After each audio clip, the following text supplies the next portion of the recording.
Hey guys, today we'll be giving our review on the entire second season of The Last of Us. Let's get into it.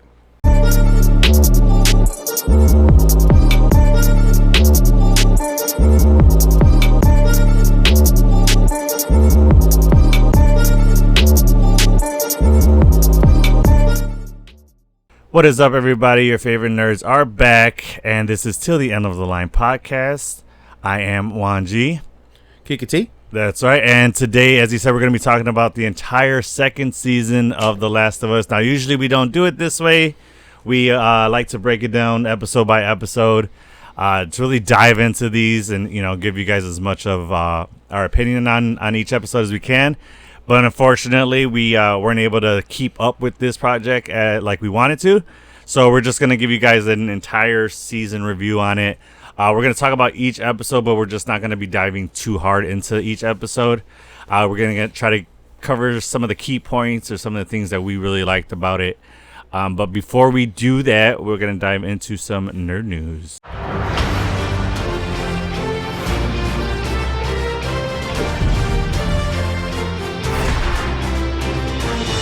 All right, so this nerd news, we have a little bit to talk about. One surprising bit of news: the Simpsons has killed off a key member of the family. Marge Simpson has officially passed away in the season finale of The Simpsons. This is crazy. Yeah, I didn't see that coming at all. No, I don't know if any of you all keep up with The Simpsons. This is the wife's favorite show of all time. Babe, what did you think of when you heard the news? Okay, then that was. Yeah, I mean, I didn't care too much about it either. It sucks, because Marge, but yeah, I was surprised. I think the main characters are mainly Homer and Bart and Lisa. I feel bad that the mom isn't really What? I don't see that. And the baby. But here's the thing. So she's officially passed away. They had a funeral for her, but it was. And it looked like a flash forward. Because, they do the episodes sometimes where the kids are grown adults. Mm-hmm. It was that. They were at her funeral. Bart was an adult. Lisa was in her, suit. And then Maggie was an adult. So, I don't know if she's gone from the show. They just have showed when one of the characters dies. And I think I also seen that the voice actress is still on the next season. Yeah. So I don't know if you're not going to see Marge anymore, but we just have seen when she passes away. Nice. So if you guys want to keep up with that, watch the next season of The Simpsons. They're on their 3,000th season. They're like 30. I mean, they're very entertaining. Season. I don't think. No, it's great. Yeah. Yeah, The Simpsons hasn't gotten boring. You know what I mean? It's very similar to Futurama. Never really got boring. Well, it's the same creator. Yeah. That's true. Yeah. And why am I blanking on the name of the damn show? Family Guy? Well, yeah, that too. Also, didn't get boring. No, the dude with the spiky hair, time traveler. Isn't that Futurama? No. Spiky hair, Rick and Morty? Yeah, Rick and Morty. Okay. Why am I blanking on that? Yeah. I don't know. I don't even watch that show, and I knew what you were talking about. I could not think of it. Yeah, I don't know why I was forgetting about that. But interesting. Yeah, so I mean, it was just a bit of news that was shocking to me. I was like, I have to bring that to the podcast. Whether you guys care about it or not is, your opinion. All right. What I'm excited for. Yeah, next bit of news. Matt Reeves, the Batman 2, has finished the script. That's exciting. This world of the Batman feels very unique. Okay. I don't feel like it's close to any other style of Batman that we've seen before. Correct. I do like it. It feels very gringy. It feels like it captured the vibe of Gotham really well. Fair. And I will say, I don't know if I'm entirely behind Pattinson. I'm not. Or, you know what I mean? I'm not saying that he did not do a good job at it. I just don't know if when I think of Batman, if his Batman is what I think of. Because I don't feel like he ever. I'll say this: his Batman is the first Batman where I didn't notice a difference between Bruce Wayne and Batman. Is that fair to say?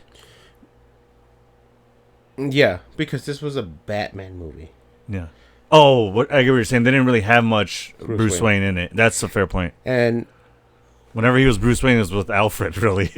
Right. And he's still technically so Batman. I think in the past, what they've done really well is they've. So I understand what you're saying. Mm-hmm. How do I explain this? This is Batman, unlike we've seen Batman before. We've never seen the beginning stages of Batman. He's already fully established in every other movie we've ever seen. You know, we've seen him like become Batman, and then it happened, but then it like flash forwards to him. Of him like deep into Batman's fighting crime and stuff. Yeah, we didn't see the beginning days of him getting like, how would I put this? Like breaking in the wheels of Batman, like you know what I mean, like okay, breaking in the shoes, like getting them. That's like what breaking I was in those trying to think shoes of, and getting them like when you get a fresh new pair of kicks, like sometimes they're real tight, they rub against the back of your ankle and stuff like that. This is him doing that. Yeah, that's a fair point. So that's probably why I say that it doesn't feel like any other Batman we've seen. Then that makes sense. Because when he becomes Batman in the beginning, he is just Batman. Bruce Wayne is his alter ego. Right. You know what I mean? Yeah. But then as he gets older, he learns how to use Bruce Wayne as a catalyst for, the for Gotham City. In Gotham, yeah. And so he does it there, and then what he can't do financially or politically. As Bruce Wayne, yeah. Then that's where so like it's yeah. But as they get older, like even like Batfleck, Batfleck,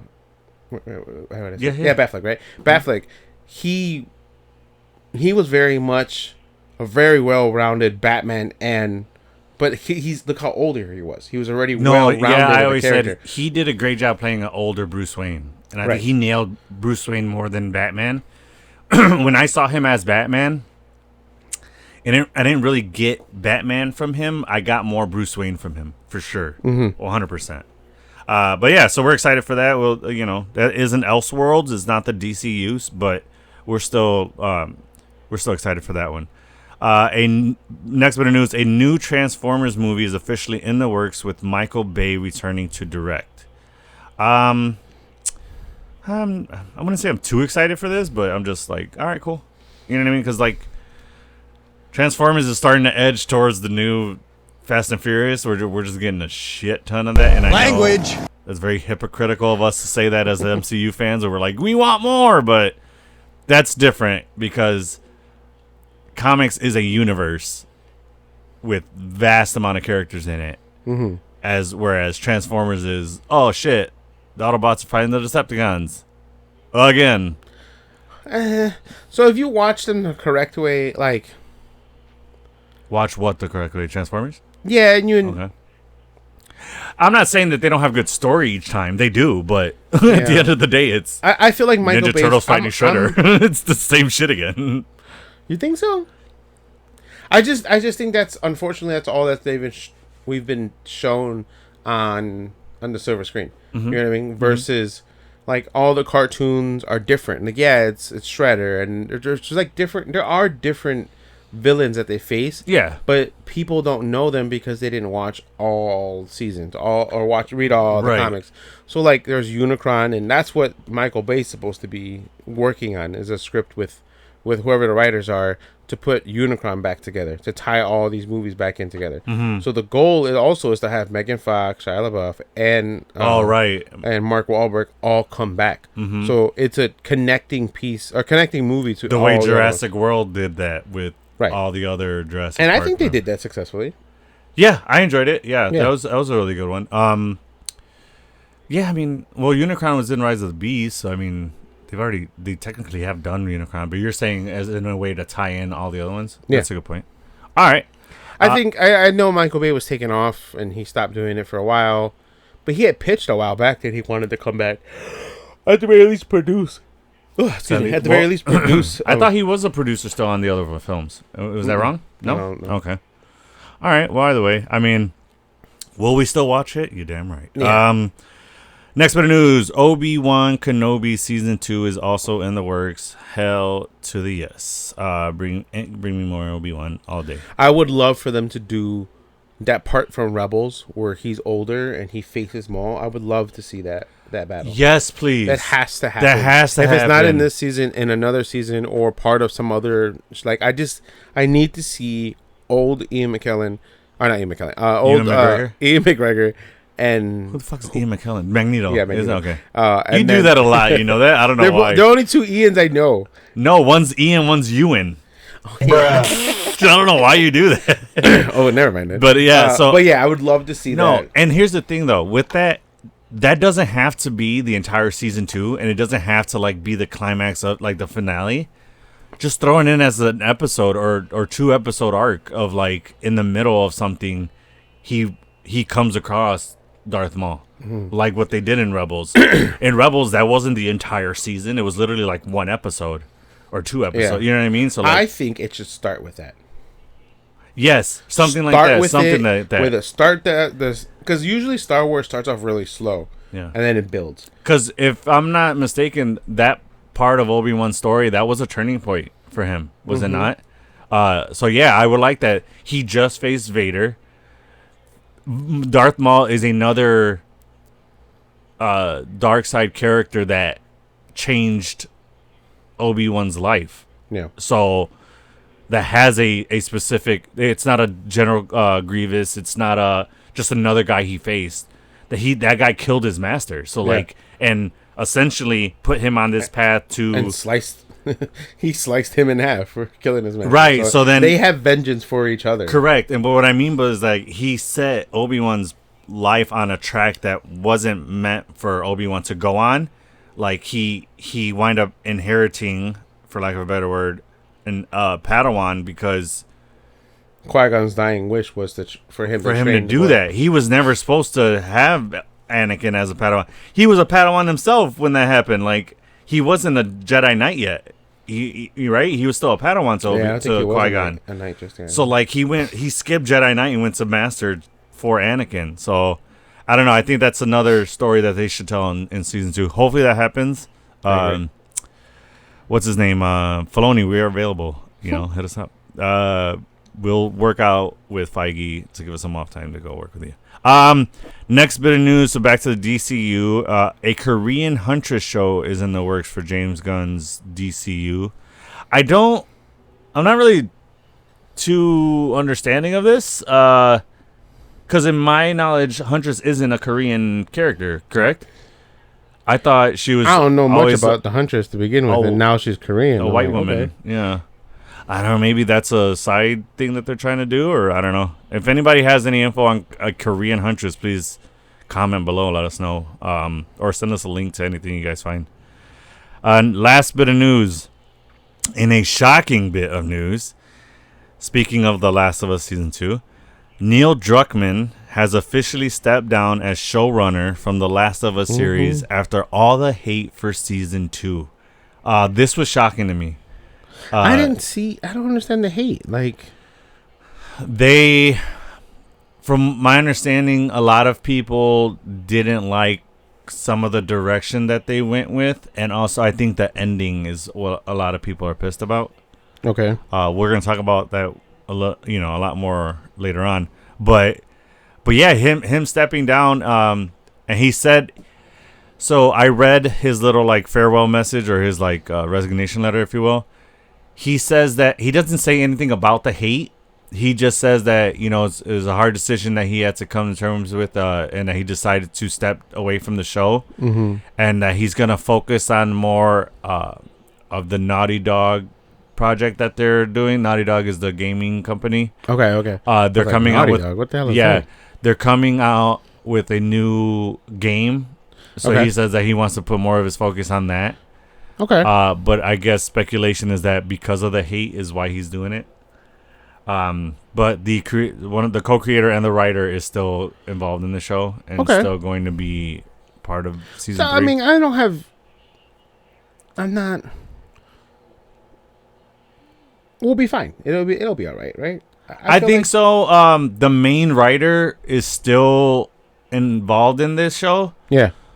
And again, we've with the exception of season 3, after that we're in uncharted territory because there is no game after that.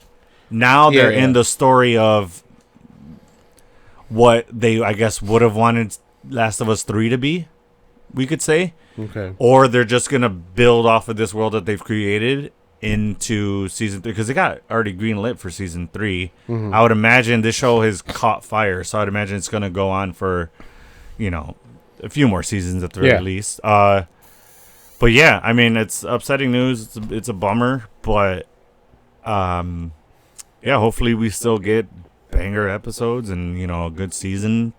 I'm sure season 3 is going to be good. The cast is really strong. I don't see it not working out. Yeah. Oh yeah, this Bella Ramsey is killing it as Ellie. And any side character that they've introduced has been doing a phenomenal job. So it's a strong show. I don't see him stepping away being a huge bump in the road. Yeah, huge bump in the road. But I mean, we also have yet to see when a major player leaves the show. Like, we don't know what X-Men 97 season 2 is going to be like. We don't know. Well, most of season 2 was already done under Bo. So, all right. So then I could say that we haven't seen a project after that person has left. We haven't seen that yet. So we don't know the difference that have yet. had success. And then correct. And then, it might change, but we'll see. I don't see HBO letting that happen. They do. Yeah. They'll be fine. I think so. So this isn't on our news, but I just shared the images with you. Okay. So first look of actual Galactus. You can see his upper torso. Oh. Yeah, so we'll throw it up right here. Okay. But it looks pretty cool. Did you see the messages? It's one of a zoomed in of just Galactus, and then one of the Fantastic car flying towards him. Oh, okay. Looks pretty cool. Yeah, that does look cool. So I know I've just seen the shadow of his dick so far on. And what was the the Statue of Liberty? Somebody was like a cosplay as Statue of Liberty, and then it's like a way to distract Galactus. It was hilarious. Yeah, that's cool. I mean, that's another film I'm excited for. Can't wait. I just seen Jurassic Park. That was really, really good. And then next weekend is Superman. Yes, we got a busy July. Yeah. And a banger of a July. Like, it's good movies back to back. Yeah, Jurassic World, 4th of July.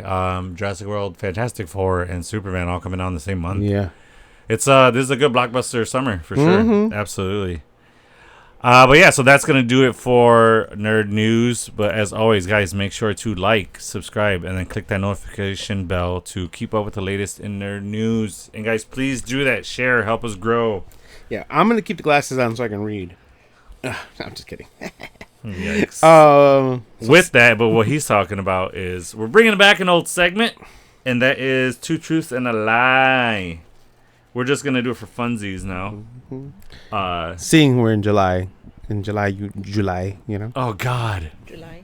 Yeah, in July. Just ask a Mexican if you're telling the truth or if July. Okay. Who would like to go first? I gotta be Mexican, bro. Why can't I be... What other...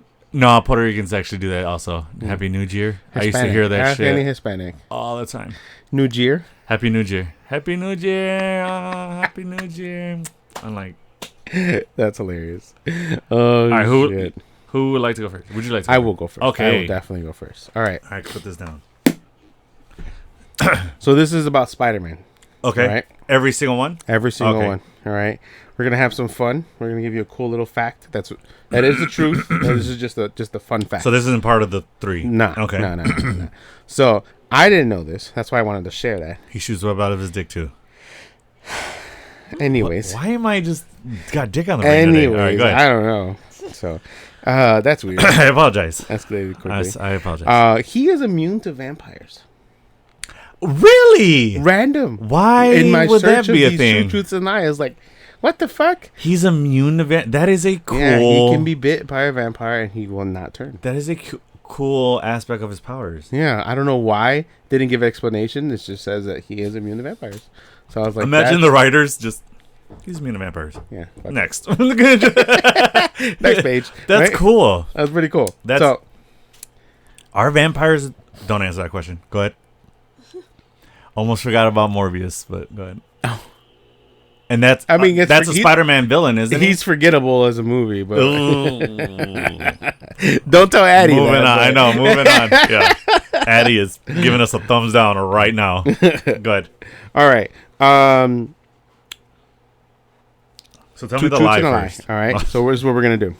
All right. So he doesn't just stick to walls; he can control on how and what he sticks to. Okay. All right. Okay. His spider senses are not as strong as Shang-Chi's skills. He once took down the entire X-Men team. The sticking thing I know is a fact, because or else he would grab anything and it would be just stuck to him. I think I did hear that he took down the entire X-Men X-Men team. Yeah. And the Shang-Chi one, that just sounds weird, but I'm gonna go with that one. Shang-Chi is the lie. Is the lie. It is a lie. Yeah. He actually partners with Shang-Chi to hone in on his spider senses and create the way of the spider. Now explain this to me. What were you attempting to say? That his senses aren't as strong as excuse me. Well, Shang-Chi's reaction time is almost on par with Spider-Man's spider senses. Oh, his senses. Correct. So you're saying that it wasn't. It was not. Okay, so what you're trying to say is that like essentially Shang-Chi could one up Spider-Man by like being too quick for him? He did initially, and then they trained, and then he honed in on that spider senses and created a whole martial arts called the Way of the Spider. Oh, sick. That's dope. I like that a lot. I want to see that actually. He's in Brand New Day, no? I don't know. I thought I saw that Shang-Chi might be in Brand New Day. That'd be cool. That's dope. But I do know that Daredevil helped Spider-Man when Spider-Man went blind. And then he helped him. As you do, you go to a blind person to help you. Right. Has mastered being blind. But what I'm saying is Daredevil helped Spider-Man use his senses to see. Mm-hmm. Like in the way that Daredevil does. So, interesting. All right, I won that one. Sweetness. All right. Well, I went the other route. I went DC in honor of Superman coming out. Okay. Very soon this month. Oh, speaking of, can you tell it's me with these glasses on? Oh yeah. Which fun fact, since you have one, I have one now. The reason people can't tell that Superman is Clark Kent is that his glasses are actually hypno glasses, so that they hypnotize people into thinking he's somebody else. That weird. Is a real fact. I heard it from James Gunn's mouth, and that he asked, I think, the creator of Superman, or he has somebody who knows about it. He's like, hey, I've always, because it's been a thing, but then they just fucking forgot about it. Yeah. And it just stopped being a thing. So that makes sense. Because I'm like, I know it's you, Kike. Like, you don't walk in, I'm like, who the... Hey. Where did Kike go? Yeah, where's Kike? I'm supposed to film with Kike. And not a guest. Who's this guest? But no. Okay. So my two truths and a lie. Okay. Superman is 6 feet 3 inches tall. He debuted in Action Comics Volume 1 in July of 1938. Jor-El, Superman's dad, escaped death for a time the same day Kal-El did when Krypton exploded. Which one is the lie?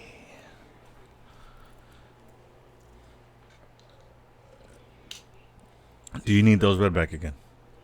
Do you need those read back again? No? Okay. He's not 6'3". You don't think Superman is 6 feet 3 inches? Do you think that's a lie? Yeah, that's a lie. That is a truth, sir. Okay. So he's Victor's height. Is Victor 6'3"? Mm-hmm. That makes sense. He likes Superman a lot.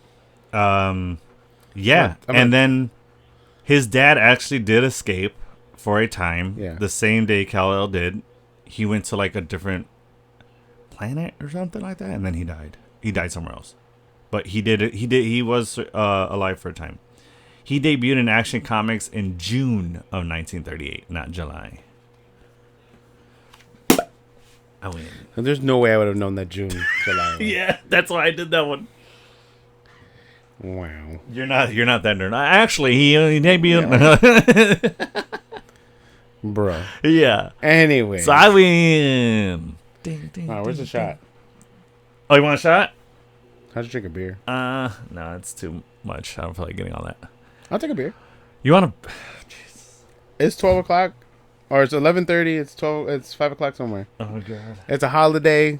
Oh yeah, happy 4th. Happy 4th. So we are filming this on the 4th of July this year. So yeah, happy 4th to Americans. Yeah. Because anybody else watching? I mean, we're not so proud to be American right now, but it's what it is. This is a bummer of a 4th of July. Yeah. But yeah, it is 4th of July nonetheless. Anyway, season 2 of The Last of Us. I will start this episode, well, not this episode, this segment, by saying I don't know if season 2 met my expectations, if I'm being honest. I agree.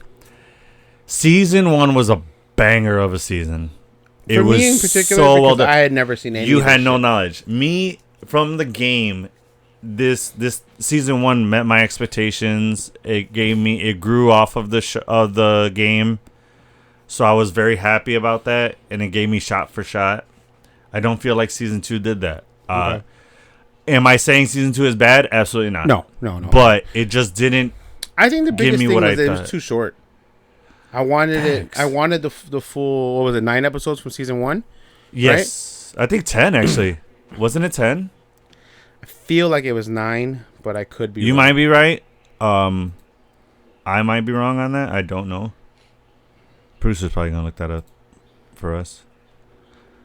But yeah, I do feel it's very short. Well, remember, I think on our last episode, I told you about like after episode 7, I was sitting there waiting for episode 8, and it on that Sunday. yeah, it never came out. I'm like, dude, what the hell? Are they on a break? It's 9 and then 7. Okay. Either way, I did feel like it definitely left me wanting more, especially with that cliffhanger. We will talk about that later. Yeah. Overall, the show wasn't ranked that bad. No, like I said, it was still a good season. Yeah. What about you, Let's see. producer? Do you feel the same way, or what did you feel about season 2? I feel like it gave us more information. Yeah. Yeah, that's a fair point. Yeah. Yeah. There was a lot of Dialogue. and great storytelling. Yes. And that's what I really liked about it, because I didn't play the game. So, like, this is crucial for me to understand why Ellie becomes the way she is. What's the other chick that she wants to kill? Dina? Oh, Abby. Yeah. Abby, yeah. Yeah. And, like so it gave more meat and potatoes to the entire story arc. True. So that's why I'm saying it wasn't bad either. Yeah. It was just way too short, and I feel like the climax at the end wasn't as big as I needed it to be. It needed to be. I don't know. Maybe a couple more episodes would have been good. The last episode didn't end with a bang. You know what I mean? Mm-hmm. So like, it didn't Diamond Hard disagree, or Diamond Hard no for me, because I feel like it did. You think so? That helped, dude. That's why I was waiting for episode 8. Are you kidding me? Like, I'm like, well, I don't want to die too far. I disagree on that. Okay. And we'll discuss that further. We'll break that down a little bit more. So, since we're talking about ratings and whatnot, Yes. IMDb gave it a 8.7. It did The drop overall season.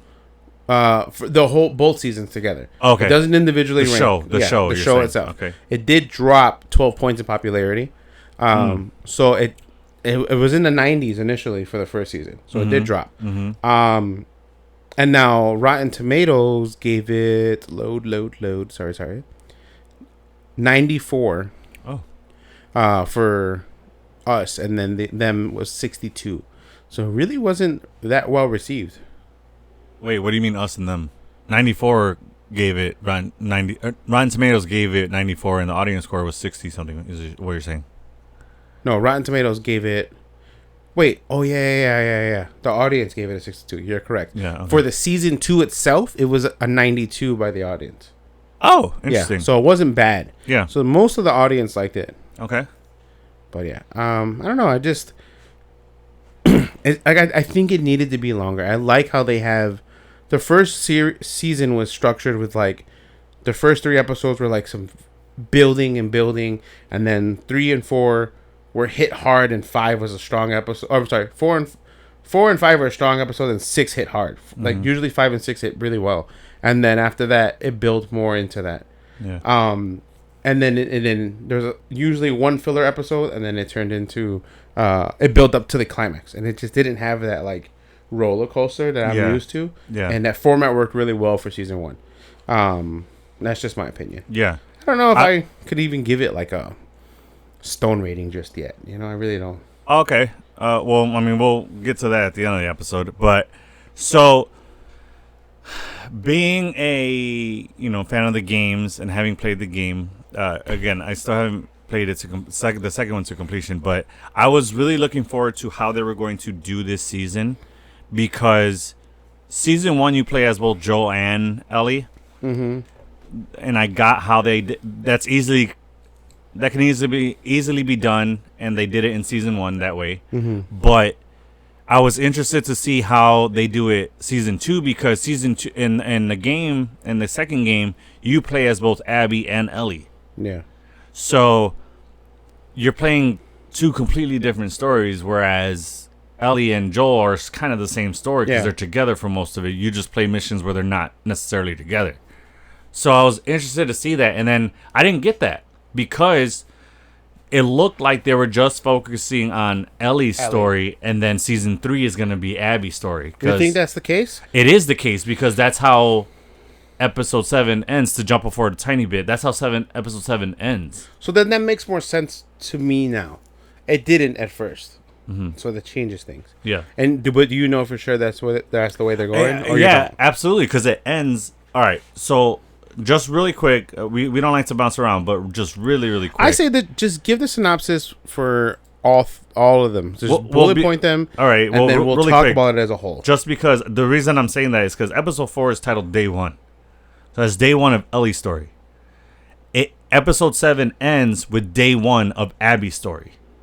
So season 3 is definitely, whether it's the entire season, I don't think so, but at least the beginning arc of season 3 is going to be Abby's story. I'm guessing the first 2-3 episodes will be Abby's story. With that new information you're giving me, I gotta say, I think that's genius on their end, because it allows the casual watcher that hasn't played the video game to follow along. Had they flipped back and forth between Abby and Ellie, it would have lost some people. Absolutely. Yeah. I guarantee you it would have lost Sandy. She would have been like, I don't know what the fuck's going on. I gave up. You know what I mean? Yeah. Like, That's she the would thing. have given. No. It's usually frustrating, like when movies do that. They're like this person, and then it goes to this person, and I'm like, you have to really focus. Yeah. Prime example. Have you seen the movie Challengers with Zendaya? No. Challengers did that shit so fucking much. It Is time that the one jumped. where she's like sleeping with 2 different guys or whatever? Yeah, the tennis movie. Okay. Yeah, where she annoying. gets a knee injury like you, and then ends her career. Damn.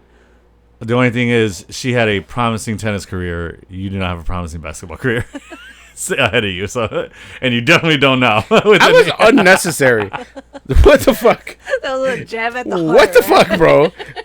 Yeah, no, that is very necessary, because all he does is talk shit about my basketball skills. So that's in your face. No, so anyway, notice That you has can't nothing to do with beating the guy down that just fucking ruptured his patella. Your tendon. knee is fine. It's better now. Yeah. Now I wasn't gonna say that when you still have stitches in your knee. Like, that's, come on. All right. You're back to normal, so that's all right. So when I still kick your ass in basketball, that's gonna be a shame on me. But that's not gonna happen. I'm gonna put that shit on. I just know to Instagram go Live. to your left now. No. Your knee, your right, it's your left knee, no? My Your right right, your right knee. So now I just know to go to your right. All right. Anyway, so episode 2. I'll post the receipts. Watch. Anyways, I'll give you guys an episode of just me whooping the shit out of this guy. Okay. No. Anyway, Okay. people don't want it. We'll have 0 views on that. 2 losers play 1-on-1. Nobody watches that. And have to take half of the episode just to be us taking breaks. Like, here, you want some icy hot? yeah. Oh, yeah. Half of the segment will just be applying icy hot and fucking on our knees, getting rub downs of just like, you got this. Anyway, I'm episode 2, Through the Valley. Synopsis: As Abby weighs her option, Jackson Hole prepares for a brewing storm and amid growing reports of infected. Now, this episode is arguably one of the better episodes of the season.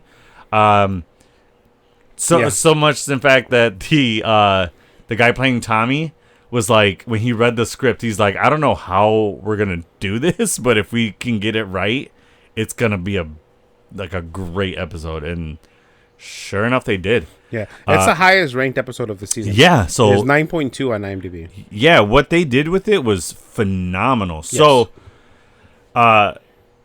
this episode, there are just a few key things I want to talk about in this episode. So, one thing. So here's the thing, also too. Yeah. The show did keep along with the game as far as Abby's story, for sure. But they did. This is the season where, excuse me, that they did change a few things. So the scene where Abby, because it starts off, Joel and Dina they find Abby and they help her get back, right? Yeah. In the storm. The way that they get back is not how they did it in the game. Really? Yeah. So when they get back, the horde is following them. They have a horde chasing them, and then when they get what happened? It sounds like you said horde. The horde they have is a horde chasing them. Well, she needs to make money, man. As they do. She needs to make money. Or men can be whores too. So men are whores. Men and women are whores. We just don't take payment as much. So. It's not all about the money for us. No, but okay, fair. That's fair. Okay. I was like, what is he talking about? Yeah. But okay. So the way that they get back, the infected are chasing them, and then they get to the lodge or cabin or whatever you want to call it. Yeah. And Abby's team is waiting for them, and they close the gate on them, and then the infected trying to get in, and then they kill them. So that's how they do it in the game. And this one, they just meet up with them at that spot. So that's one thing that they changed where I was like, that's interesting. But I would never have known that. Yeah, correct. So I think the reason that they changed that is so that they could have more emphasis on the town of the horde chasing or getting to the town and trying to break in, which was cool. I mean, I didn't mind that they changed that because the way that they did it was better. Okay. So it was cool. But yeah, this is probably the hardest hitting episode. This is the one where I knew what was coming. You didn't expect it to come so early in the season, right? Right. But I had a feeling because this is like in the first stages of the game. Yeah. This part happens.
All right, so yeah, so that was the only thing I noticed. But so this episode is centered around Abby finding out, finding Joel, and then they get back to their cabin. But then in the meantime, so we see, to go back a little bit, Abby is making her way and then finds that. What does she fall? She falls, right? Or does she break through the snow? I think she just falls. She loses her footing and slides down the mountain a little bit, right? Yeah. And then she finds that a bunch of frozen infected are just in the mountain. But then that somehow wakes them up a little bit, or the ones that were buried underneath are still alive. So then they come out, and then a giant horde is just chasing them. And then they are running away, right? And while they're leaving, the horde just turns and starts heading towards the town. Because the vines, the roots from the pipe that was broken open are like moving and I think signaling them, because we know that that's how they communicate. Right. So then it just makes a sharp turn and then starts heading towards the town, and then somebody on that watchtower, or not tower, what did you call that? A wall, right? It's like a watch. It's like a. There's a watchtower on the wall. Right, but I'm saying that whole thing is just a wall, right? Is what you would call it? Or okay. They're barriers. Yeah, whatever. so on that, somebody's looking into the storm, and then they start seeing the infected running. And then they sound the alarm. Everybody, they tell everybody, get in the basements of the roofs, barricade yourself in. So then they do that, and then we start seeing people, going into either the roofs or the basements, locking the door. Basically the non-fighters, so like your women, your children, elderly, stuff like that. Yeah. And then we see everybody else arming up. It was good. It was pretty cool to see different people in the town just gearing up. We have like people grabbing rifles, people grabbing handguns. We see people suiting up with flamethrowers. It's pretty dope. That they don't have in the game. They don't have actual flamethrowers. But they do have... Is it just because they don't have access to it yet? From my understanding, they just don't have flamethrowers in the game. Okay. I've never seen one, but I could be wrong on that. But they do just have, like, you can make Molotov cocktails. Oh, okay. And throw them. And launch them? Yeah. That's dope. Yeah. So then that happens, and Tommy gets up there. He shares, like, a nice little moment with his wife, and she goes up on a roof, and then he's on the wall. And then... They start seeing them, and then they're like, This is what happens in the game, you're saying? No, I'm describing the episode. Oh, never mind. Yeah. Okay. I was talking about what happened in the game of how they find Joel and stuff. That was different, but this... Got it. So this is purely for the show. So then, what's the town's name? What is it called? Where all of them live? Yeah. I don't know. Oh, he says it. What is it called? I wrote it too. Oh man. Jackson Hole, thank you. So Tommy's like, for Jackson Hole, which is like what you always yell out the place first. I don't know why, but anyway. So then, which I didn't expect Jackson Hole to be that big. When Abby was looking over at night to see how big it was. Oh, yeah. I did not expect it to be that big of a town. Well, I think they grew it, no? Or has that always been the size? I think it's growing now. Yeah.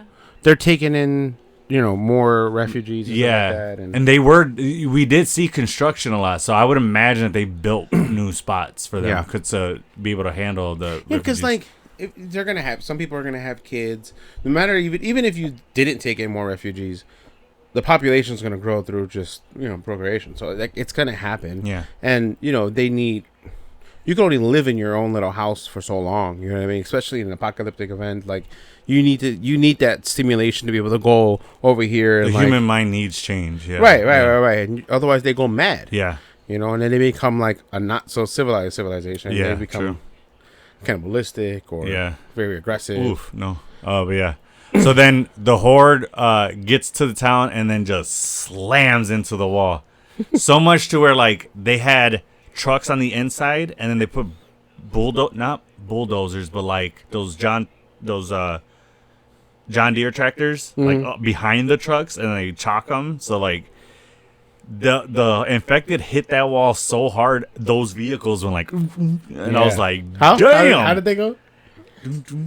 So yeah, so I was like, shit, dude, they hit that wall hard, man. Dude. And then they're senseless beings that don't care about the pain, so they hit that shit. Yeah, they're not like, this is gonna hurt. They're just so yeah, they hit the wall, and then they're just firing just galore, dude.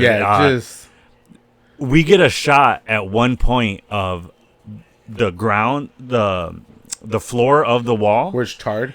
No, the floor of where they're standing is just, you can't move your feet without hitting shell casings. Oh, up on top? Yes, dude. I'm talking about, it's like if people just poured a bucket of bullets on the floor. That's how it looked. That's how much they were firing. And then they let down these like ramp style slide things from the top. And I was like, ooh, I thought they were going to pour oil or something down it. Mm-hmm. But I'm like, that wouldn't make sense because then the wall would catch fire. So I was like, nope, they're not going to do that. But instead, they did kind of do that in a way. They put barrels of fuel and they just launched them off the ramps into the crowd. And then they fired on those. And then boom, boom. Yeah. You saw like some of the infected like exploded limbs and shit going all crazy. And then they're firing. And then Tommy somehow he spots a bloater. But this fucking thing is massive. This thing is like 9 feet tall, 8 feet tall. I don't know how fucking tall it is, but it's gigantic. Where when it gets to the wall, it just starts punching through it and breaks through the wall. And then the horde. Like yeah. It was like the size of Juggernaut, I would imagine. Have you seen 28 Years Later? Not the new one, no. Do they have that in there? So they're called alphas. Oh. Yeah, and they're the big ones. Uh-huh. But it's like butt ass naked. And like, but this alpha is like schlonging it up, bro. Oh wow. He's like a 9-footer and he's walking with a 3-footer. Like, yikes. Oh my God. Christ. Well, I mean, it makes the size got to be proportional. And he anyway. I don't want to ruin too much. Never mind. Yeah. But don't take your kids or teenagers to go see that because Jesus Christ. Did you take the kids to see that one? Well, only Isabel. Isabel was the only one with me. So good thing she didn't have her contacts on because she didn't even notice. Like she saw there was a lady and her boobs were out. But it was like one of those infected ones or whatever. Mm-hmm. But it wasn't like super graphic. Well, a girl seeing boobs is not a big deal. Yeah. But this a 3-foot schlong is it's like walking around with a fan like that. Oh my God, that's exaggerating. But it's massive. I was like, Jesus Christ, why? Yeah. Well, it's that big. It just makes sense. Anyway. Why the theme of this episode is dicks today? I don't understand what's happening. Oh man, you should put our blooper up of what we were talking about the sex store. And oh God, yeah. Jesus Christ. So it's been one of those 4th of Julys. It's one. I don't know what that days, means, but whatever. I think that's what happens when we go 3 weeks without filming. We gotta get all the dirty jokes out of the way. Film addicts would be proud of us. So then they break through, and then the town mayhem just breaks, man. Like they're running through. And these infected are diving through windows. Like they barrel through like a storefront glass door. And then like it's craziness, man. I do gotta say, like they remind me of like the zombies or like the infected in World War Z. Yeah. Yeah, they're just so mindless, so just like destructive and like. Yeah, these aren't Walking Dead, and yeah, for sure. Right. That's pretty cool because it builds this level of excitement when you see these fear too. Yeah, man, of like, well, fear for them, excitement for us to watch, right? Yeah, oh yeah, for sure, yeah. So yeah, then the people on the roofs start, going after these people. But then the part I thought was funny was the guys that they're like maybe 4 or 5 guys with the flamethrowers. Mm-hmm. When they break through, 2 of the flamethrower guys are like, "Fuck this!" And they just start running. They take off. They just break. It reminded me of Bruce Banner, that blooper where Mark Ruffalo just takes off. What? Screw this! So they take off. Can't even blame them because I can't sit here and be like, "Oh, I'm standing my ground." I'm probably running. For real? Yeah, I don't know. Oh man, I don't know, dude. I can't say this or that because I can't put myself in that situation. I don't know what I'm gonna do. But I guess we were just having this conversation. Who was I talking to? Oh, Sandy's mom, my mother-in-law. Because like we're cleaning up in the house and we're watching an episode of Squid Game. Not Squid Games. Is it Squid Games? I guess I don't know Right? what you're The watching. Chinos. Yeah, the Korean Squid thingy? Games. Yeah, Squid Games. Right. Yeah. What's it called? How sometimes like you're watching the show and you're like, just fucking kill him already. Yeah, you know what I mean? yeah, Stop. yeah. You know, and like we're talking about. I don't know if I shared it with you guys, but like the equivalent to a woman having a dream of their and getting mad at their boyfriend or partner. Oh, you did share that Because It's she dreamt that he cheated on her in her dream, and so now she's mad at him. Is the equivalent to a guy having a apocalyptic event, and where she almost died 3 times because she didn't listen to him the first fucking time. Yeah. And I feel like for me, I told Sandy, like, if it's apocalyptic event and you don't fucking listen to me, you're dead, babe. You're fucking dead. Like I think my instincts are pretty spot on. I react pretty quickly. I think in crazy events like this, I'd react really well. But I gotta say, like, there's some people that I do know that I'm just like, Here's the thing. you're the first one to go. Theoretic thinking is one thing, but when you have it in your face is a totally... People learn a lot about themselves when they're put into like life or death situations. I have like there was a shooting. I went to a grito when I was younger, as a teenager. There was a shooting downtown, and like I reacted quick. Fucking duck, cover, get away. You know what I mean? I had no weapons to defend myself. I wasn't in the middle of the fight, but I was there. You know, at Taste of Chicago one year, someone whipped out a gun. All that happened. I've been in. I haven't had a gun in my face just yet, but I'm pretty sure I'd fucking right. Now what, Keegan? I just pee.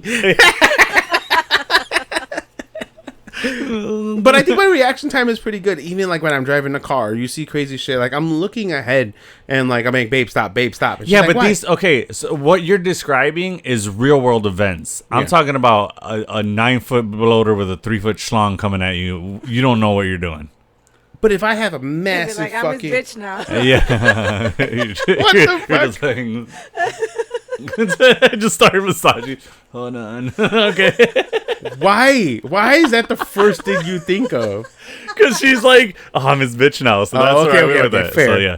But bro. no. So, my whole thing is like, yeah, you can say I do this, I do that. It's what my whole point is, and I'm not saying this is what you would do, but no one truly knows until you're put into that situation what you're gonna do.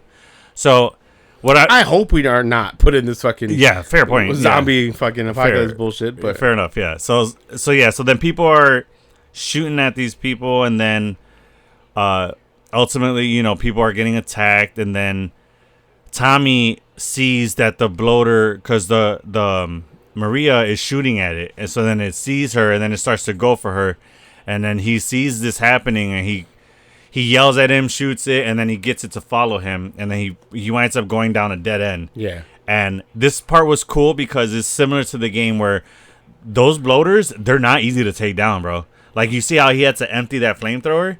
It's like that in the game. You have to catch these fucking guys on fire a few times.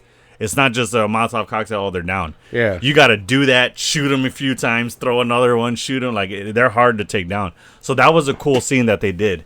I enjoyed that bloater scene. That was pretty... I thought he was nail-biting. gonna lose. Yeah, I thought he was gonna die too, and so he's like, then he succumbs to it.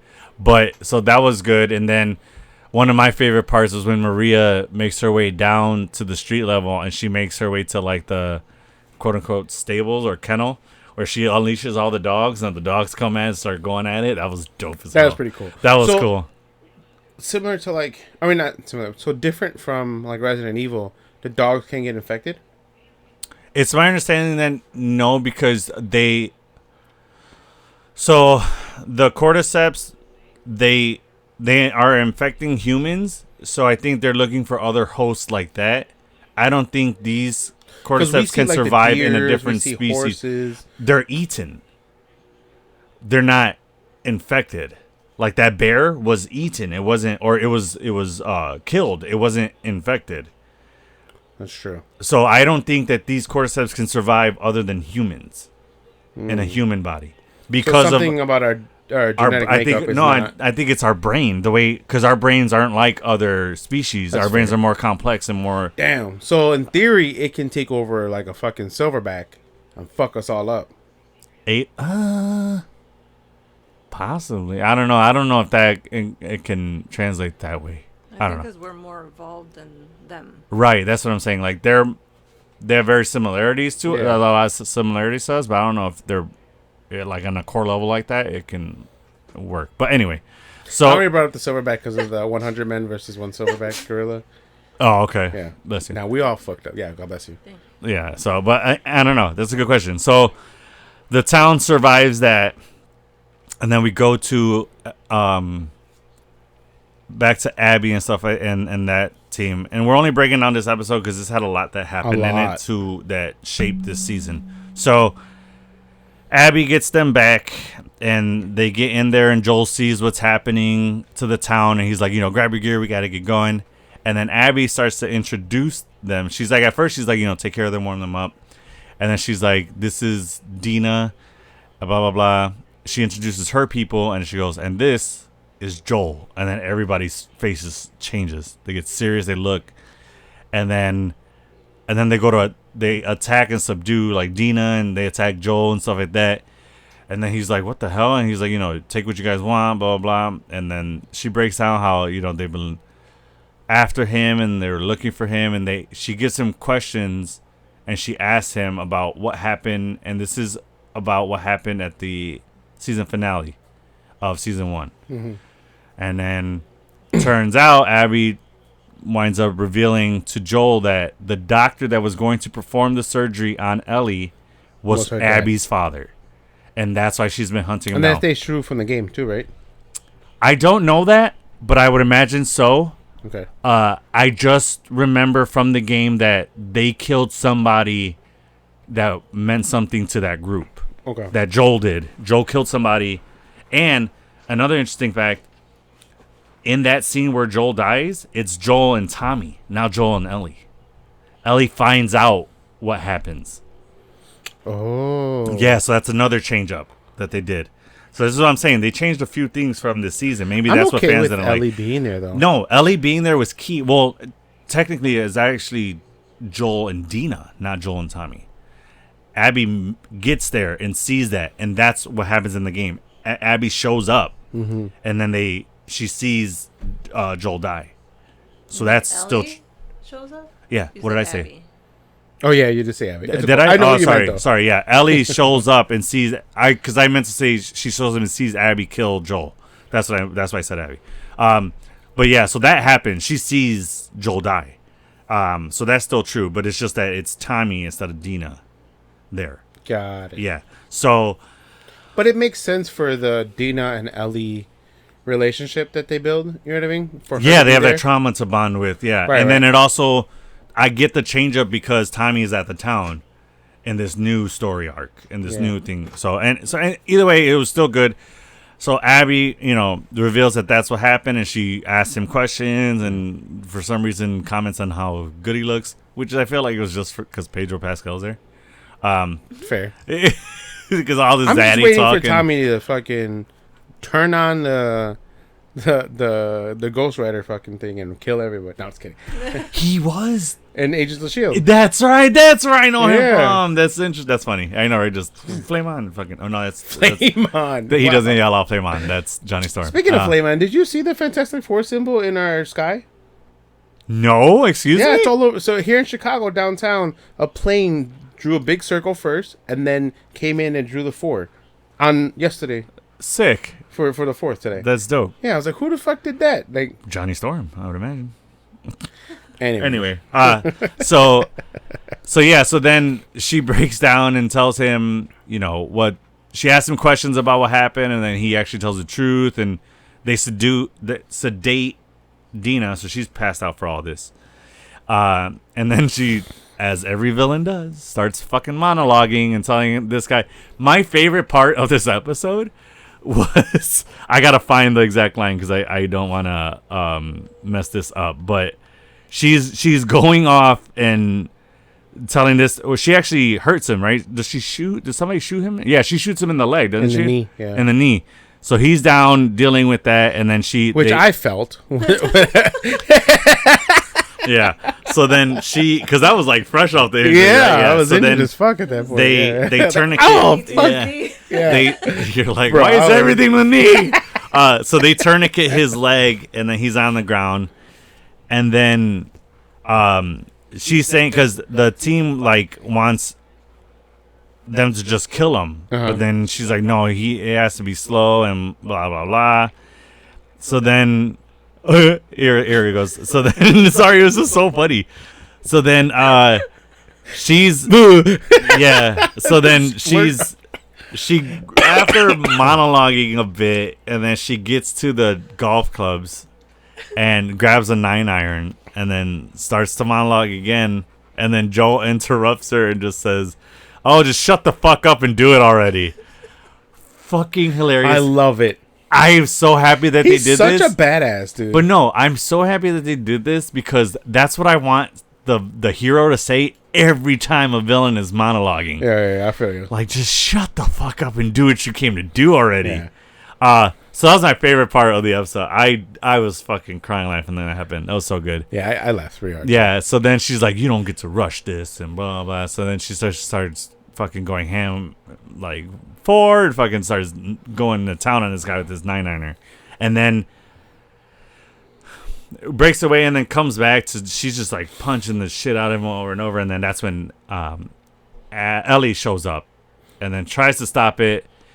And then one of her team is fucking Joaquin Torres, fucking that guy from Falcon, Danny Ramirez, I believe is his name, actual name. Danny Torres, no? No, Joaquin Torres is the character's name. Oh yeah. Danny Ramirez, I think is his actual name. So yeah, he's there, and then so she tries to stop them. They take her down, and then she literally watches as Abby shoots Joel in the head, right? Yeah. And kills him, and then. I like the way that they did it because when we don't hear the gunshot, we just hear silence, like ringing, and then Ellie tells Abby, she's like, "I'm gonna fucking kill you guys. I'm gonna kill you," and then they hit her. Danny Ramirez, I forget his. I have his name here. I think it's Oscar or something like that. Either way, he kicks her in the stomach and kind of like shuts her up a little bit, and then they leave, and then she crawls over to Joel and is there with him. Manny, thank you. So then she's there, and then who shows up? Jesse shows up, doesn't he? Yeah, Jesse shows up, and then the episode ends with them taking Joel's body tied up, like wrapped up, and then tied up to the horse. Him. Yeah, dragging him. So they leave a horse behind. Yes, because it's two of them on a horse dragging Joel, and then Dina on her horse. So yeah, they just leave a horse behind. Poor horse. So then that's episode. That's that episode. Because Ellie's not in the right mental state to ride a horseback. She's just fucking right. Yeah. Yeah, but Dina could have brought the other horse. Yeah, they could have tied it up and walked along with the horse's reins, But whatever. Unless they took the horse. Yeah, that's true. Oh, I didn't think of that. Unless and they had other horses with them too. That's true. They probably just gangstered the horse. That's true. So that's that episode. Next, episode 3 is The Path. After Dina shares crucial intel, Ellie prepares to petition the town council near Seattle. A religious group flees a war. And correct me if I'm wrong, but this is the episode where we see the Wanderer actor. What's his name? The guy who voices the Wanderer in What If? Not the Watcher. Oh, sorry. I'm like, what the fuck is Watcher, the Wanderer? Sorry. Oh, yeah. Give me his name. Hold on. Find it. Jeffrey White. Jeffrey White is in this season. And he's playing. Yeah, sorry. I meant the Watcher. And he's playing somebody who's part of the WLF, the Wolves. And we see his kind of like origin in a way. Where he turns. He was part of the. I forget the organization that was in the first season, the like militia. Yeah. He was part of them, and then he kills the group he's with and defects over to who are now the WLF. Yeah. I don't think they were the Fireflies then. I think they were the WLF. Oh yeah. At that point, so we see that happen, and then we get fucking Drake and Josh actor in there. We see him. He's one of the group, one of the militia. Oh, you're right. Yeah. You're right. He was just in there randomly. So then, see what I mean? It came out. But anyway, so then we kind of get a little bit of backstory of the WLF, and then this whole episode is just about. So Dina winds up talking to Ellie, telling her that she gotta look. She knows the people's names, and she gotta look at one of their symbols, and it's the WLF with the wolf on it. So yeah, but this is like months after, right, or weeks? I think it's weeks because Ellie needed time to heal. Yeah. Well, she gave Ellie time to heal. Ellie didn't want the time. Oh, true. And yeah, she was a little true. upset at her at first. Which was fair. I think warranted. I think that was a very heartfelt moment to see, like, just the grieving that you're in, like, and I think that, like, I don't know if it pays homage, but like, it just shows what like real life soldiers go through.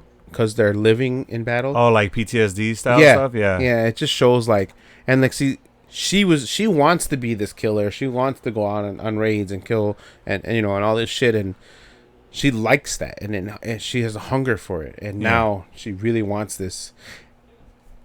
Like, she really wants to go after and get revenge for Joel. But I also think it shows how mentally stable you need to be able to do something like that. Yeah, true. You know what I mean? Yeah. And you know, doing it with somebody that you love, it's tough, you know, when you lose a loved one. And you build those relationships, I'm sure, in the army too, but like, or in the armed forces too, but like, it was a really, really tough situation to see Dina open up to her like that. And that's the part of the show I like. It was really good emotional depth. You know, and it wasn't just like this. It didn't just blow past it. It's not just a zombie show. Yeah. Right. It didn't just blow past all this emotional stuff that happens in the background, and then there you go, you know, and just jump forward to her trying to hunt this girl down. True. So I like that. Yeah, for sure. So yes, that episode is basically about her.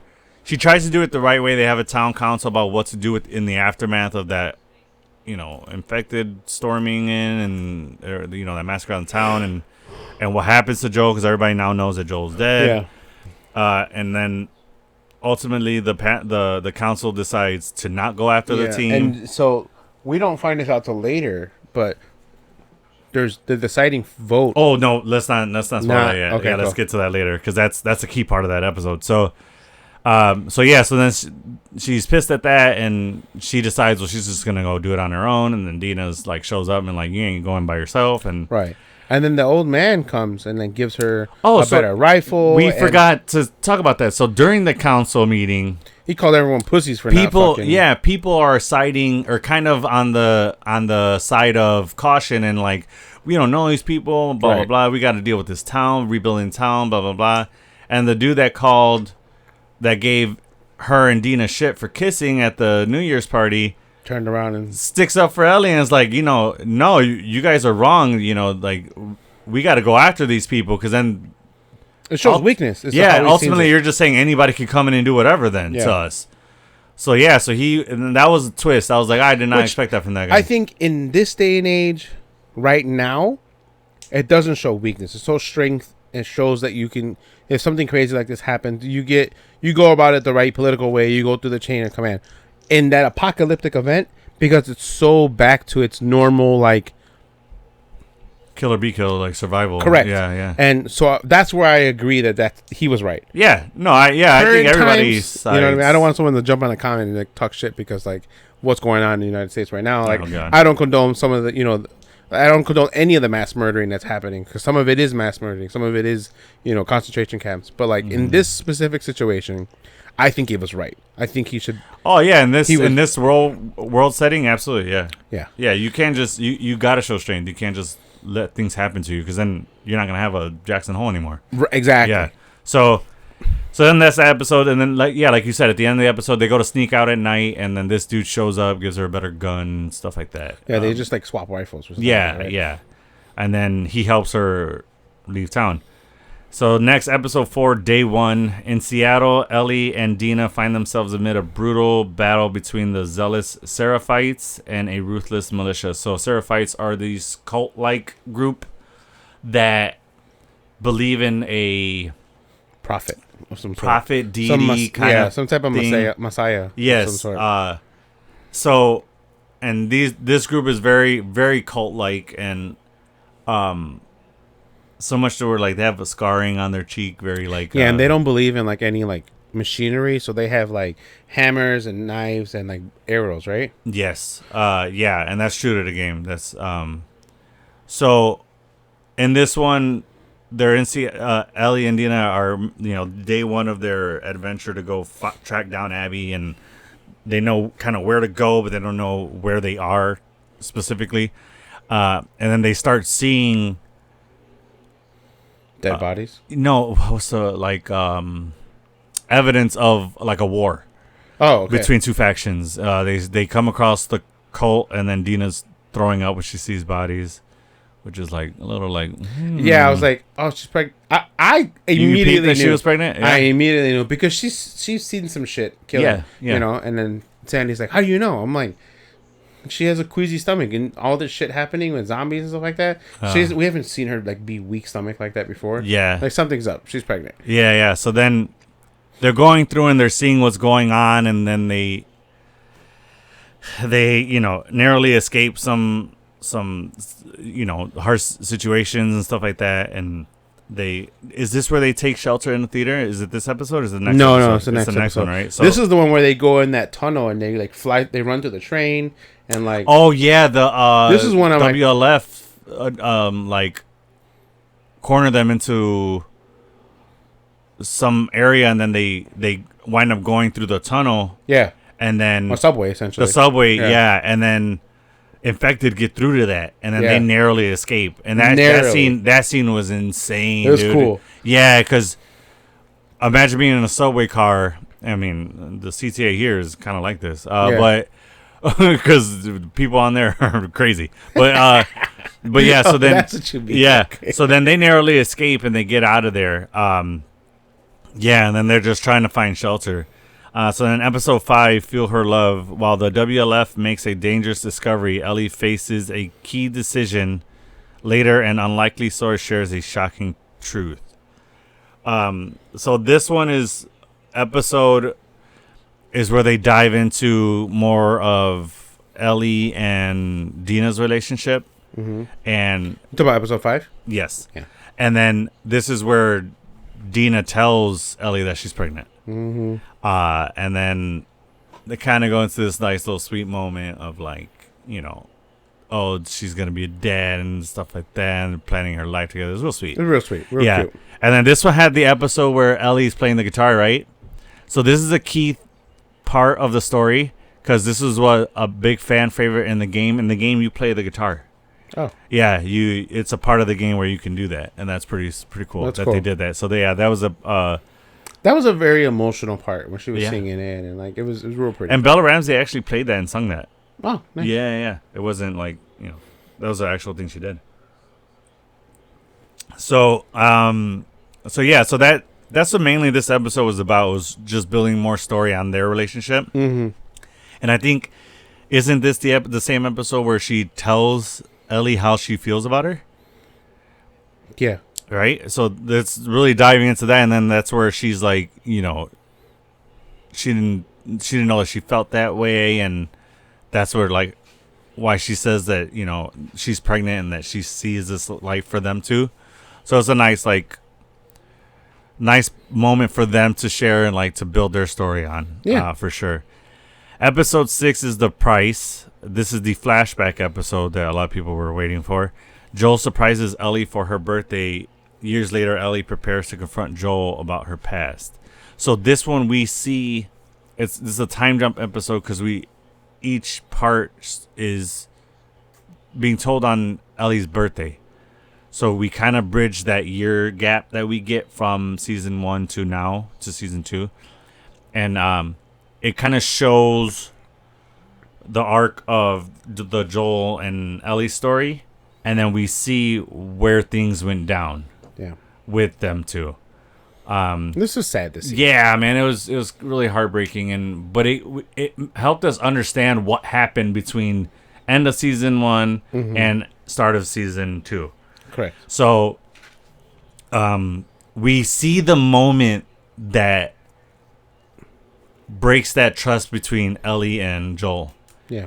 So we see that story of the therapist's husband. Oh yeah, that's right. This is where they build on that. So they find some group doesn't make it back, so then they go out looking for them. Abby finally gets to go out on a, what do they call it? A run? Yeah. Or something like that. But basically, they're scouting different territories to see. To try to find them. Yeah. Yeah. So she talks her way into going with Joel. They find her husband. He's still alive, but he's been bitten.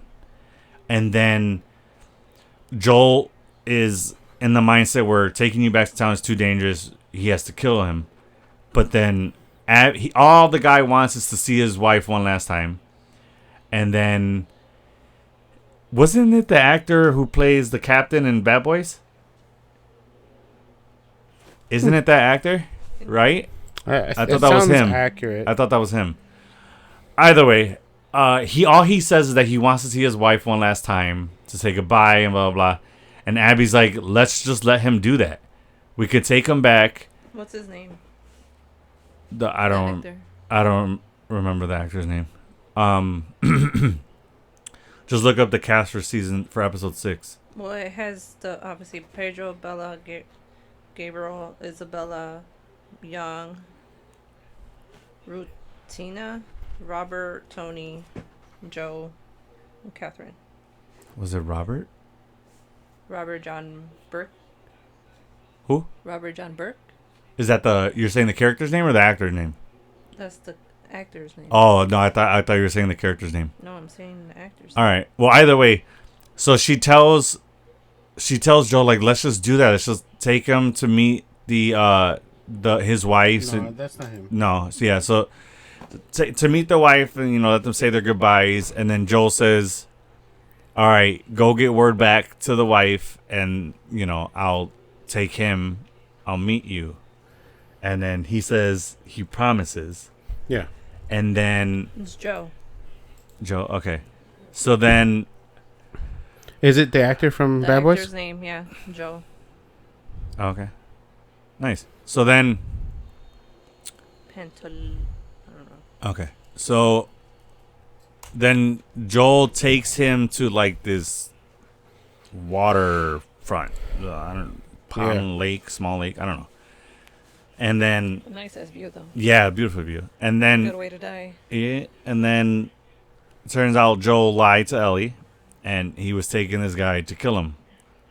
Shoots him, and then tells Ellie some BS about he was starting to turn, or blah blah blah.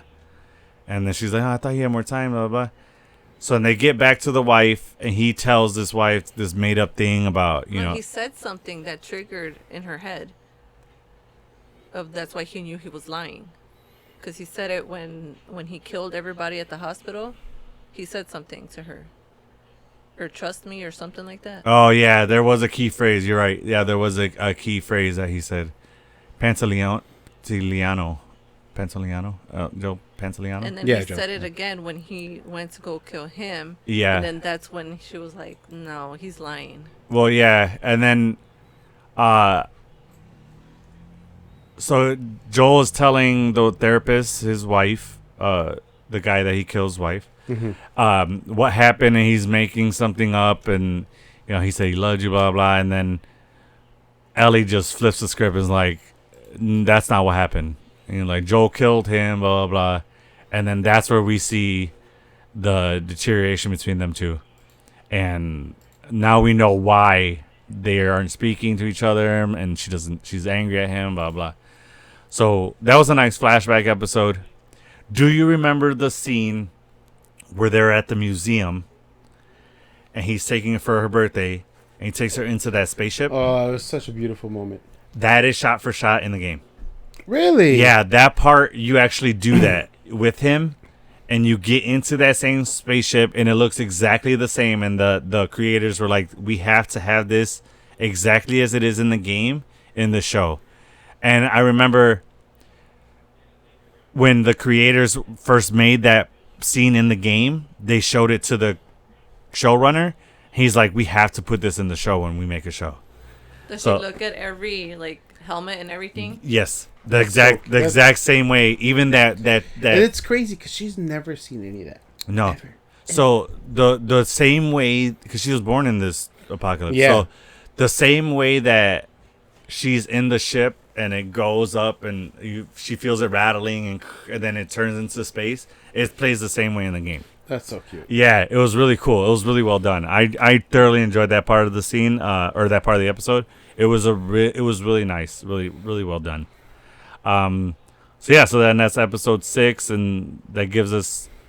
Well, she also, it goes every year, and then it shows up to where he current, or the last time that they talked, where he gets the what is it, the guitar.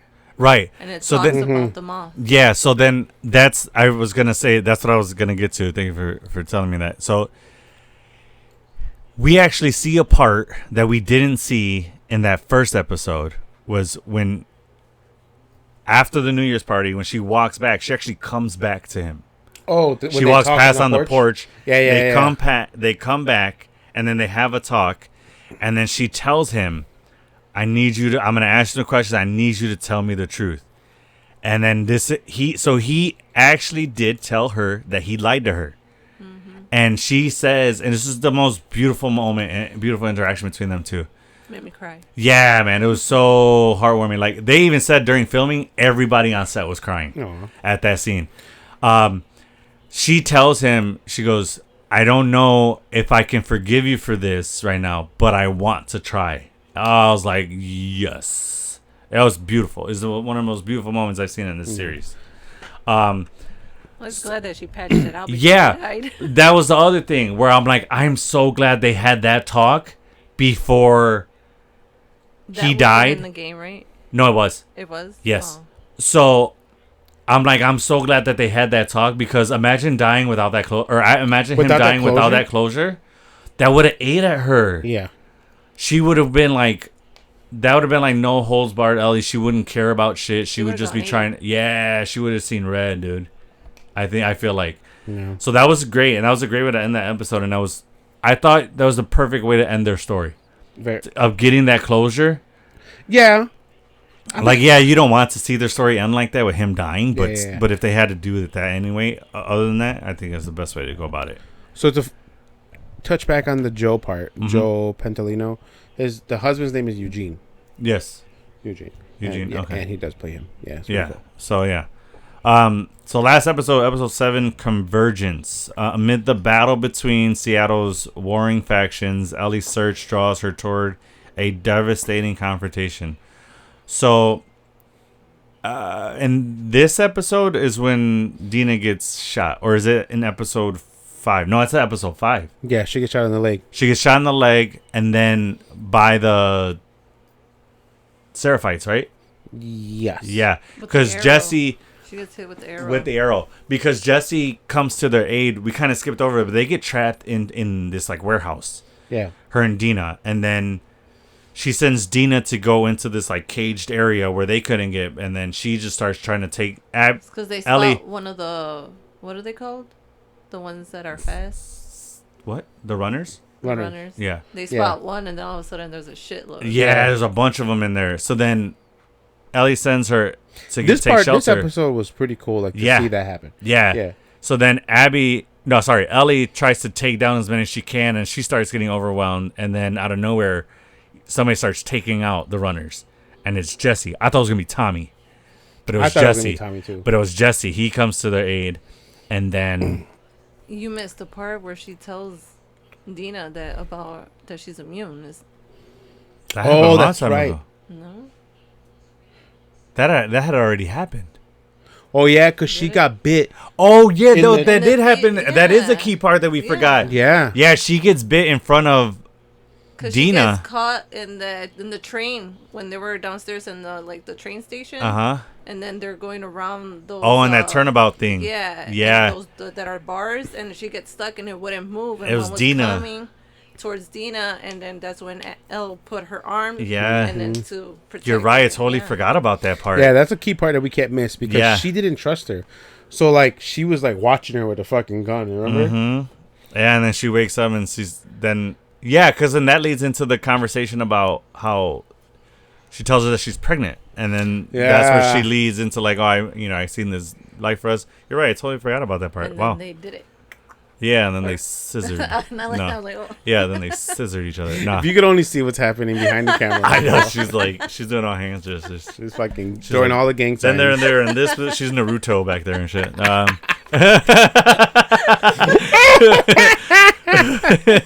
So then, so then episode 7 is them dealing with. They're back at the theater. Yeah. like That's like their home base essentially. Yes, and that's really close to how it looks in the game too. It's pretty cool. Yeah, it's pretty dope because you hold up in a theater. So they're dealing with Dina being injured, and then they hear or something. They find out that they think they know where Dina figures out where that they can be held up by listening to their comms and stuff. So then Abby decides to go out, but she goes out with Jesse. And then they go figure out, they try to, and then Jesse winds up telling Ellie that he knows Dina's pregnant.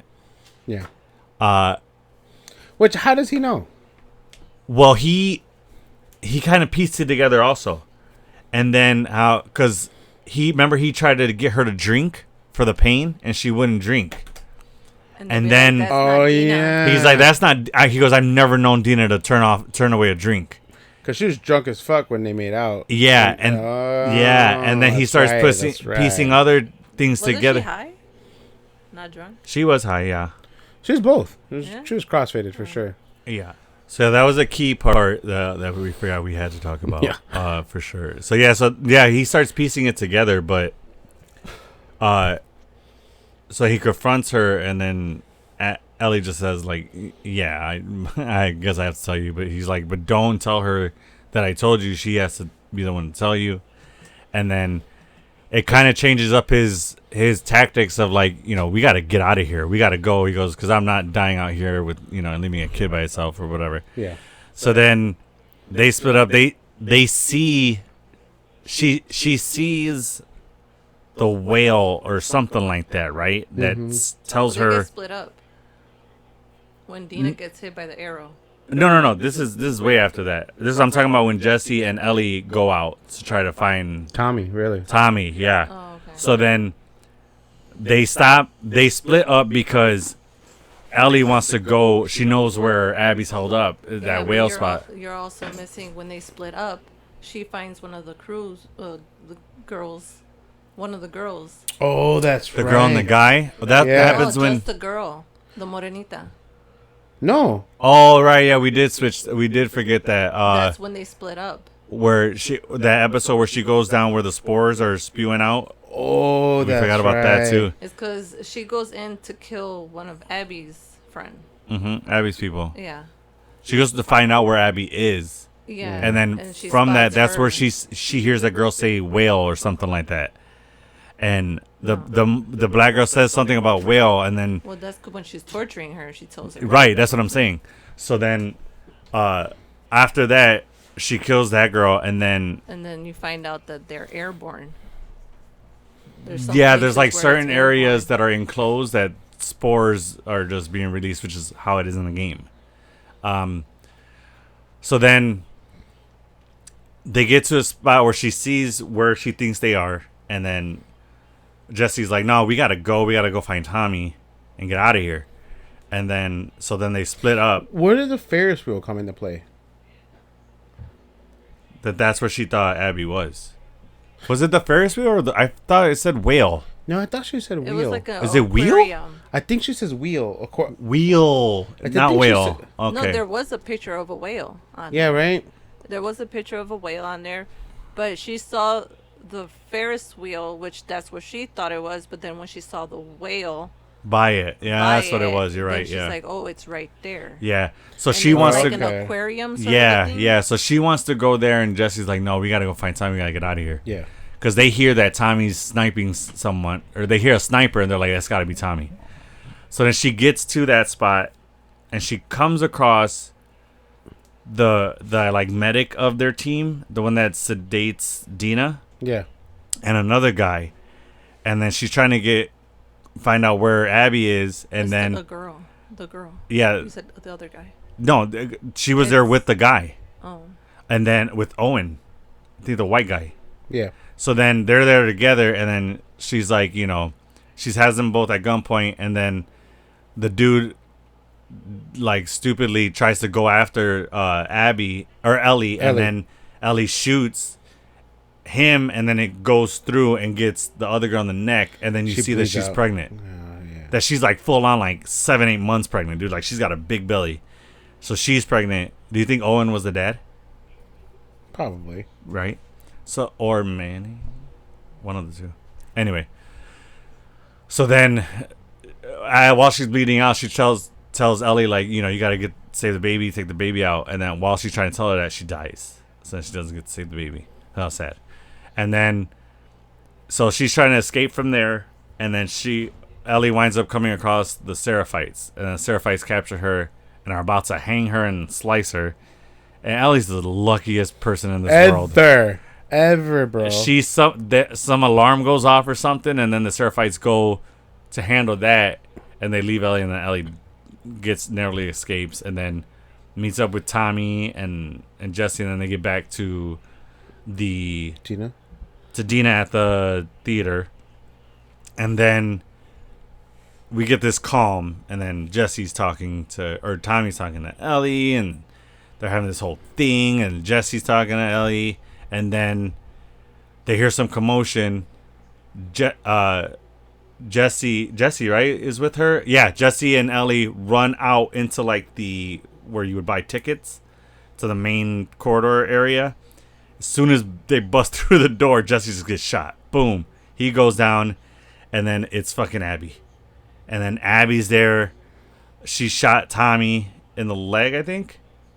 Something like that. Yeah. She got some with legs. Yeah, she likes legs. Which is the smartest way to, put somebody down without killing them. Yeah. So then she has Abby there. She goes, "I let you go." She goes, and then they exchange some words. And then Abby's like, "Well, I just basically have to kill you." So then we hear a shot. I think she's going to kill Tommy. And then we hear Ellie go, "No," and then we hear a shot, and then the episode ends. And I'm like, son of a bitch. I was waiting for next Sunday to happen. And yeah, I'm like, that's cool. what I'm Let's saying. turn it on. Nothing fucking happened. That's what I'm saying. And I'm like, kudos, because that's a fucking phenomenal way to end a season. But I'm pissed, because now I got to wait. Not for me, bro. I was mad. Now I got to wait a whole season, or however long, until the next season comes out. What do you think happened? Dina shot Abby? Yeah, I don't know. I don't know. Where did Jesse get hit? Where he's like full on dead, or he's just down? I don't know, because he got shot somewhere in the torso, because he's like at the very least unconscious. So I don't know if a shot comes from outside. That's what I'm predicting. A shot comes from outside in, not close range, not in there, not from Abby. I don't think Abby's the one who fired. I don't know, dude. The old man followed them, maybe? No, I don't think he's. No, he had a fucked up leg, right? Yeah, I don't think. Or is it? I want to say, I would like if Maria shows up. Oh shit. The wife? Yes, sir. Where it was them two? Oh my gosh, she's gonna be able to talk shit forever. Told you not to fucking go. Yeah, I know. I had to come and save your fucking ass. Yeah. It's somebody, dude. I hope it's not for Tommy's sake. No, so that I know, right? So then after that happens, we get a brief little is it end credits or is it immediately after that? I think it's immediately after. Is it? It's either immediately after or mid credits. We see Abby waking up, and then they're in a stadium where the WLF is held up, and then it says Day 1 Seattle, so now it's Abby's side. So that's why I think season 3, at the very least, the first few episodes are going to be Abby's journey up until that point. And I feel like that'll be the mid-season where it picks up right there from that shot. That's fair. I mean, now that you explain it and you said they play, I know you had said they play both parts in the second game. But for them to break it up like this is pretty genius. I thought it was very clever to do it that way, especially with the way that the format of the game is. That's what I was most curious to see about season 2. I'm like, I wonder how they're going to do that, because like I said, I understood how the first season played out because that's how the game was, but you're following still the same story. But here's 2 different stories being told that you're going through. So They did it. Like I said, they did a great job doing that. I thoroughly enjoyed this season. So let's get a time for our Infinity Stone ratings. So let's do that. I know you said you didn't have one yet, but so I'll just give you mine first. As I said before, this didn't really meet my expectation as far as what I thought it was gonna be, but I still enjoyed it. So for that, I'm gonna give this one 4 stones. That was a good, solid season. Nothing blew my mind besides the second episode. That was pretty dope. That whole horde fighting horde versus town scene. That was good. I did like how they broke down this storytelling as far as like we see Abby's end for season 2, and I'm predicting we're gonna see Ellie's season 2 story, and then I'm predicting we're gonna see Abby in season 3. I enjoyed that. I enjoyed some of the story building or the character arcs and the storytelling for some of the relationships in it. I liked that we got that closure between Joel and Ellie. So yeah, and I understood why they changed some things from the game for this story. So man, I wasn't upset about it. Like I said, it just didn't meet my expectations of what I thought it was going to be. But what's your stone rating? I guess I didn't have one because it didn't really make sense why it was only 7 episodes. Oh. I would agree with the 4 with you then, because nice. I think now it makes more sense, the structure. Yeah. You know what I mean? There was a period where I just why does it You're end just like a little this? confused as to that ending, yeah. But it makes sense. That makes total sense. Then now I'm excited to see Abby's story, because like for you, like you've played part of the game, so you know some of it. I have zero idea what the fuck's coming. Yeah. So I will tell you that her story, I think, has more to deal with the Seraphites than anything else. Okay. So in this season, we saw Ellie really just going after Abby and then coming across the Seraphites, but Abby's story is more like that's what she's dealing with until she meets up with Ellie, and that's just by happenstance that happens. Yeah, because she's trying to go after the Seraphites and comes across Ellie. Yeah, fair. You know what I'm saying? So that's what we're gonna see, and that's what we're gonna dive more into. I did enjoy Jeffrey Wright's character in this season. I think it was very complex, and like that scene where he's torturing the guy for answers, that was gnarly. We got full frontal on that one. I was just like, whoa, that's what we're doing. Okay. Seeing it's staying on par with our theme of dicks. I don't know what's going on. But yeah. But that was crazy how that dude took the torture rather than give up any information. Like he held out his hand to get the other hand burned. That was wild. But yeah, good season. Definitely looking forward to season 3. Unfortunately, it seems like they've lost a bit of a fandom, or at least a bit of the liking of this series. Can't please everybody. I say this time and time again. Well, I think because like how it was with Giga, it confused people. They don't know what was going on because that's a fair point. They didn't play the game. That's a fair point. That's a very fair point. Mm-hmm. And I was the in between where like I didn't know what the hell was going on, but I didn't want to walk away from the series. I enjoyed it. I did. Yeah. So, but those that aren't as invested as I am, it makes sense. Like, this is stupid. I don't want to watch this. Yeah. You know what I mean? I could see where it fell flat, and for those reasons, but it is what it is. We still enjoyed it because of Pedro. Let's watch it, but now he's dead. It's like no point. That's one of the reasons why Sandy watched it. To be honest, because Pedro was in it, but now. Then she ended up liking it. She's like, this is really good. She's like, he's dead. I'm so sad. Now what's going to happen? Yeah. I thought they did a great job with his character, man. Yeah, I agree, too.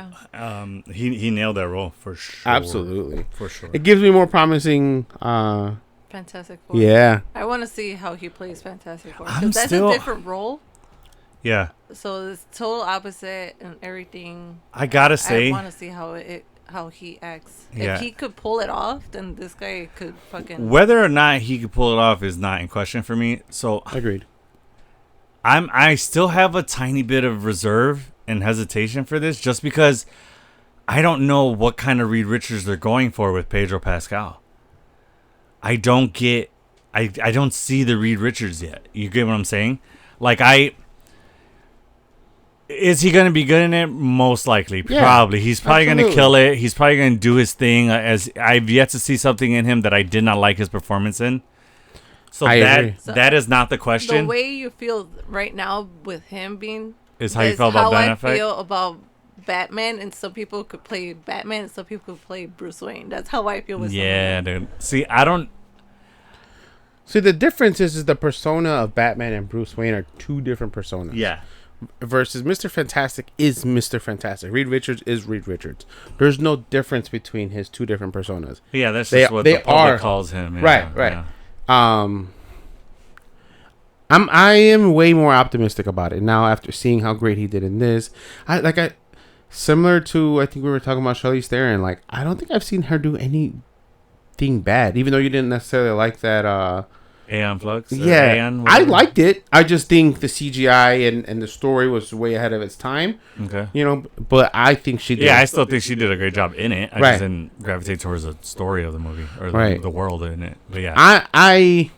I hope he knocks it out of the park. I hope he becomes our future I think he'll- Mr. Fantastic. I don't see him think doing a he'll bad do job. it. I don't see anyone disliking his character. Right. Like I said, I just don't know.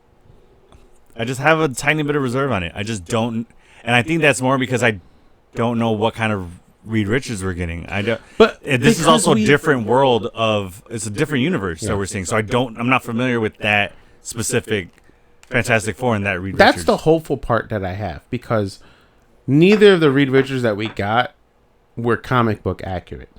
Okay. So if this one's a brainiac and he's like, because even the first Reed Richards was cool. Oh, I guess there's three Reed Richards that we got. Yeah. I forgot.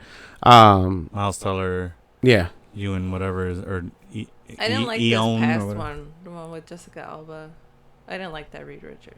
The first one. I didn't like him either. I didn't like that Okay. Reed Richards. He looks the part. Yeah. He Yeah. does not. He And did not was act the real part. wimpy, and I was just Yeah. like, Agreed. Yeah, he was a bit of a. They played too much that he's a nerd. I Mhm. didn't like that.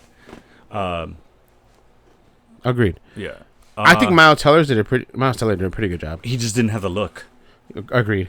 So it's like if them two could have made a baby or something, I don't know. If you could splice their DNA, Reed Rich could come up with the formula. True. But But I do think John Krasinski looked and acted the part pretty well. he just didn't have much to him. It was No, two scenes of not him. enough depth, yeah. Man. So like, and that was my bid. I was like, give John Krasinski the role. I don't know why they didn't, but that's neither here nor there. Who I'm not really on board with is Johnny Storm. Really? From the trailer, I'm not liking that kind of Johnny Storm so far. Maybe in the actual film it's going to be different. I'll buy into it more. But so far from that, I don't. No. And maybe this hair that's throwing me off. His hair But it- doesn't. The hair Was he ever matches the blonde? time period. Yeah. Johnny Storm is blonde? Yeah. So is Sue. Yeah, Sue is blonde. I get that. But like, I don't remember Johnny Storm being blonde like that. It's also the time period, the 1960s. Fair. He looks that era. Okay. You know what I Okay. mean? That's a fair point. Yeah, I didn't take into consideration that. Okay. So yeah, I mean, either way, we're still super excited for that Yeah. film. It's coming out a few weeks. Already got my tickets. So ready up to go. next, what we got? Ironheart, Iron Jurassic Park. freaking Heart. That 6 episodes is up right now. If you guys do not get on that, which I'm pretty sure everybody who's watching this has seen it, the 3 people that are watching us. I haven't finished it, so I'm one of those people that haven't finished it. I've watched the first 4 episodes and part of 5. Let me know if I should smack him now or later. guys. I've been Tell me. busy with he's work. he's got a lot. and he's got PT, soccer. and I'm a head yeah. coach for a soccer team. Like, I Yeah. got a lot going Yeah, on. yeah, I fair have point. no nighttime activity for adulting. I sleep. That's No, what I do as soon as I hell get no. home by like 10:30, 11. Screw sleep. You watch MCU. That's all day, every day. I have work. No, I don't care. No, so Wait. 6 episodes is up. It's such a good show. It's the #1 show on Disney Plus. So, yeah, I know people are watching it. You guys better give us some numbers on our review on it, because that's no excuse. But yeah, it's a really, really, really good show.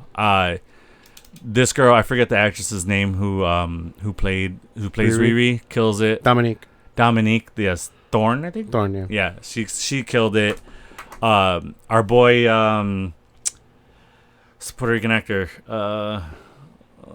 I forget his name also. The guy. But he's in the Heights. He's in Transformers. He's him. He well-rounded actor. He does a really good job. Dude, he kills it like as his hair. the Hood.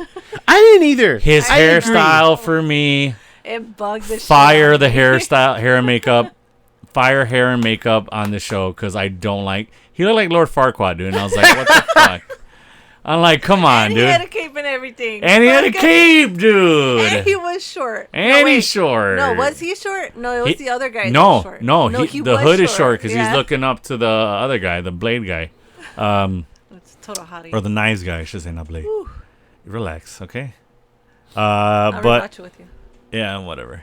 I was feeling the Blood Sister, the shorter one, the Latina one, the one with the blonde, black and blonde hair. No. You don't know the Blood Sister? Yeah. The Blood siblings? What? Yeah, she was doing it for me. I like her. That's interesting. Not the butch one, the strong. I know which one is It was which. the other one. Yeah, I was feeling Thought it her. was the butch one. No, I was feeling her. But yeah, so it's a really good show. We are going to give our review on that coming up soon. We're trying to get that to you as soon as possible. And we are going to have a very, very, very special guest. Guys, we keep telling you, it pays off to be fans of ours. Our first ever fan will be a guest on our show. Mm-hmm. And that is going to be exciting because I will just say this. This person has ties to the show. Yeah. A little And bit we're of an inside only scoop. gonna leave it at that. We're not Yeah. gonna say anything else. Can you even say that? Yes. Legally now, yeah. Yeah, legally now we can say that. So yeah, keep an eye out for that. And guys, share our stuff. Mm-hmm. Comments. We can possibly make it onto the show, and that's exciting. So we have Ironheart coming up. We might possibly. Oh no! So we have Ironheart. We'll have that Superman review for you guys coming up. Eyes of Fantastic Four. Wakanda's coming out soon. It kept before every Ironheart episode it was a preview of like Eyes of Wakanda. I'm like, I get it. Okay, Well, it's Ryan coming out. Coogler produced both. I know, so that's why I'm like, I get it. And then Fantastic Four, end of the month coming out. If we can, we'll give you guys a review on Jurassic, the latest Jurassic film. He's seen it. I'm seeing it soon. It's really good. Yeah. So yeah, that's going to do it for us today. And those two people that are still watching, thank you so much. We appreciate you watching the whole episode. But until the next time, Kike, I am with you. To the end of the line. Thanks. If you enjoyed this episode, please don't forget to like and subscribe. Also, hit that notification bell to stay up to date on all our new episodes and more.